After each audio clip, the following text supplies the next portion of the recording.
பரிசு நாமத்திற்கு ஸ்தோத்திரம் உண்டாவதாக. இன்றைய ஜீவவார்த்தை நிகழ்ச்சியை கேட்டுக்கொண்டிருக்கும் அனைவரையும் கர்த்தருடைய பரிசு நாமத்தினால் வாழ்த்துகிறேன், ஆசீர்வதிக்கிறேன். இன்றைய தின தியானத்திற்கு தேவன் கொடுத்த வேத பகுதி அந்த ஏசாயா தீர்க்கதரிசி எழுதின புஸ்தகம் 54ஆம் அதிகாரம், அதில் 17ஆம் வசனம். ஏசாயா 54:17 அதன் முதல் பகுதி. உனக்கு விரோதமாய் உருவாக்கப்படும் எந்த ஆயுதமும் வாய்க்காதே போ. இன்றைய தினம் உங்களுக்கு விரோதமாக எழும்பும் எந்த ஆயுதமும், உருவாக்கப்படும் எந்த ஆயுதமும் வாய்க்காதே போ. கர்த்தர் சொல்கிறார். மாதத்தின் முதல் நாள் அன்று என்று கடந்த எத்தனையோ வருடங்களாக நம்மளை பாதுகாத்து வந்த தேவன் 2025 பார்க்க நம்மளுக்கு கிருபை செய்த தேவன் 2 மாதங்களை கடந்து 3ஆம் மாதத்திலே அடியெடுத்து வைத்திருக்கிறோம். இந்த 3ஆம் மாதத்தின் முதல் நாள் அன்று தேவன் உங்களுக்கு கொடுக்கிற ஒரு வாக்கு என்னவென்றால், உங்களுக்கு விரோதமாக உருவாக்கப்படும் எந்த ஆயுதமும் வாய்க்காதே போகும். எந்த ஆயுதமும், அது வாயினால் இருக்கலாம், கையினால் செய்த ஆயுதங்களாக இருக்கலாம், ஒருவேளை பில்லி சுனிகள், தந்திரங்கள், மந்திரவாத கட்டுகள், என்னவா இருக்கலாம், அது வாய்க்காது. தேவன் வாய்க்க விட மாட்டார். இனி உங்களுக்கு வாழ்க்கையில் முழுக்க ஜெயம் தான், ஜெயம் உங்கள் வாழ்க்கை தான் உங்களுக்கு. ஏன்னா கர்த்தர் உங்களுக்காக யுத்தம் பண்ணுகிற கர்த்தர் உங்களுக்குள் இருக்கிறார். இது எல்லாமே தீர்க்க தரிசனமாக ஏசாயா மூலமாக சொல்லப்பட்டிருக்கிறது, வேதத்தில் சொல்லப்பட்டிருக்கிறது. இதெல்லாமே எங்கிருந்து எப்போ அப்படியே நடந்துச்சு இல்லைன்னு இல்லை. ஆனால் இயேசுவின் ரத்தம் சிந்தப்பட்ட நொடியிலிருந்து எப்போ பிதாகுமார் பசவை நமக்குள்ள வாசம் முடியாது, நீங்களே நாளையும் நமக்கு சொல்ல ஆரம்பிச்சாரோ, அதை நம்ம உணர்ந்துட்டோமோ, அன்னையிலேருந்து நமக்கு விரோதமாக எதுவுமே நடக்காது. உங்களுக்கு எதிராக எது வேணால் செய்யலாம். உங்கள் எதிராளி ஒருவேளை உங்கள் உயிருக்கே குறி வச்சிருக்கலாம், உங்கள் குடும்பத்தை குறி வச்சிருக்கலாம், இந்த நிர்மூலமாகி ரோட்டில் நிப்பாட்டணும்னு பார்த்துருக்கலாம்.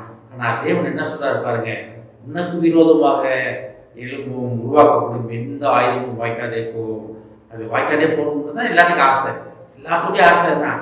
எனக்கு எதிராக எதுவுமே நடக்கக்கூடாதுங்க, எனக்கு எல்லாமே சரியாக நடக்கணும், நான் நினைச்சதெல்லாம் நடக்கணும் அப்படின்னு. ஆனால் இதுக்கு பின்னால் ஒரே ஒரு காரியம் இருக்கு. கர்த்தர் நம்ம கூட இருக்காரா? இதை கேட்டுக்கொண்டு தேவஜனமே, இது நாமே ஆராய்ந்து பார்க்க வேண்டிய ஒரு சூழ்நிலை நேரம். இது தேவன் நம்மளுடன் இருந்தால் உங்களுக்கு எதிராக எதுவுமே செய்ய முடியாது. ஒரு சில நேரங்களில் யோபு வாழ்க்கையில் ஒரு சில காரியங்களை அனுமதித்தார்.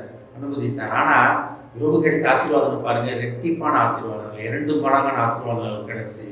அதே போல தான் நம்மளுக்கு அது கிடைக்கும். நம்ம ஆனால் ஏற்பாட்டின்படி நம்ம வாழ்கிற, சத்தியத்தின்படி வாழ்கிற நம்ம யோபின் போல போராட்டங்கள் கிடையாது இதில்.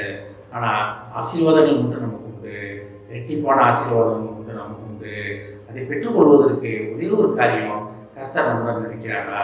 உங்களுக்கு எதிராக ஆயுதம் வந்துக்கிட்டே தான் இருக்கும், ஞாபகம் வந்துக்கிட்டே தான் இருக்கும், சகலம் வந்துக்கிட்டே தான் இருக்கும். ஆனால் உங்களுக்குள்ளே இருந்து யுத்தம் பண்ணிக்கிற கர்த்தர் உங்களுடன் இருக்கிறாரா? மாதத்தின் முதல் நாள் என்று கர்த்தர் உங்களை நோக்கி கேட்கிற ஒரு கேள்வி தான், நானும் உங்களுடன் இருக்கிறேனா? நானும் உங்களுடன் இருக்கிறதை நீங்கள் உணர்றீங்களா? அப்படி உணர்ந்தீங்கன்னா வச்சுக்கீங்களேன், உங்களுக்கு எதிராக, உனக்கு விரோதமாக உருவாக்கப்படும் எந்த ஆயுதமும் வாய்க்காதே போகும். மாதத்தின் முதல் நாள் அன்று கர்த்தர் உங்களுக்கு சொல்லுகிற வாக்கு இதுதான், உங்களுக்கு விரோதமாக உருவாக்கப்படும் எந்த ஆயுதமும் வாய்க்காதே போகும். ஒருவேளை தோல்வியில் எல்லாம் என்னை ஏமாற்றிட்டாங்க, நம்மளவங்க அத்தனை பேர் என்னை ஏமாற்றிட்டாங்க அப்படின்னு நினைக்கிறீங்களா? அது இறுதி யுத்தம் கிடையாது, இறுதி ஜெயம் கிடையாது. இறுதி ஜெயம் உங்களுக்கு தான்.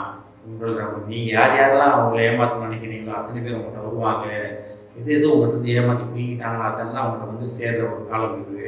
ஆனால் கர்த்தர் உங்களோட இருக்கிறாரா? இதை கேட்டுக்கொண்டு தேவ பிள்ளைகளே, மறுபடியும் இந்த வசனத்தை படிக்கிறேன் பாருங்களேன். ஏசாயா 54:17 வசனத்தில் முதல் பகுதி, உனக்கு விரோதமாக உருவாக்கப்படும் எந்த ஆயுதமும் வாய்க்காதே போகும். கர்த்தர் நன்றி சொல்லுவோமா? ஜெபிப்போம். எங்களை அதிகமாக டிஸ்பாயின்மெண்ட் பண்ணோம் பிதாவே,